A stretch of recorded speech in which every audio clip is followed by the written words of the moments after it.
What are the biggest challenges men face during divorce, and why do some believe the system is unfair to them? It is not a matter of belief that men are generally, not in every single case, but generally, treated unfairly in divorce. It is a fact.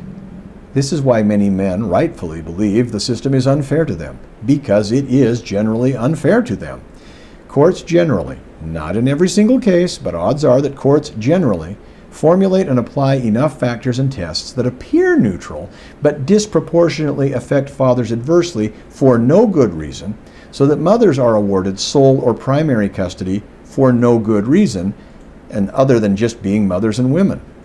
Even if there is no intent to discriminate, many courts still often treat fathers unfairly, making findings that awarding sole or joint or equal custody to a father is ill-advised.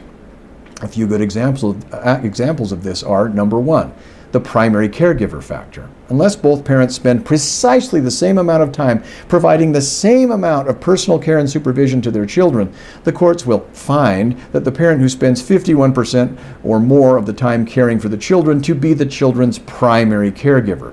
Okay, I get it, but this is usually the mother, even when there is no evidence that a father is in any way an unfit parent, and when the evidence is clear that he could and would adjust his schedule to increase his caregiving time post-decree to, and gladly to, accommodate a joint or equal custody schedule successfully. More on that later.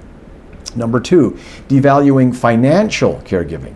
In situations where the father is the sole or primary breadwinner, many courts find the father or husband's financial caregiving to be inferior to the personal caregiving that the stay-at-home or part-time employed mother is doing, and thus is unfit to accommodate a joint or equal custody schedule successfully.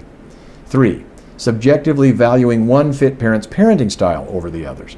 If the father is more hands-off in his parenting style, as many fathers often are, not because he's neglectful, he's not, but because he believes in instilling independence and self-reliance in his children and not being a helicopter parent, this legitimate position is often held against him when evaluating child custody factors. Many courts won't admit it, but some believe mothers are better suited as parents generally, and so in a close case they will place the safe bet, so to speak, and favor mothers over fathers, phrasing their findings of fact in such a way as to appear gender neutral without actually being gender neutral, and without so much as giving the father a chance to fail at the custody schedule he's proposed. Courts far too often assume failure rather than test for success. That is why so many fathers feel that courts are unfair to them, because so often they are.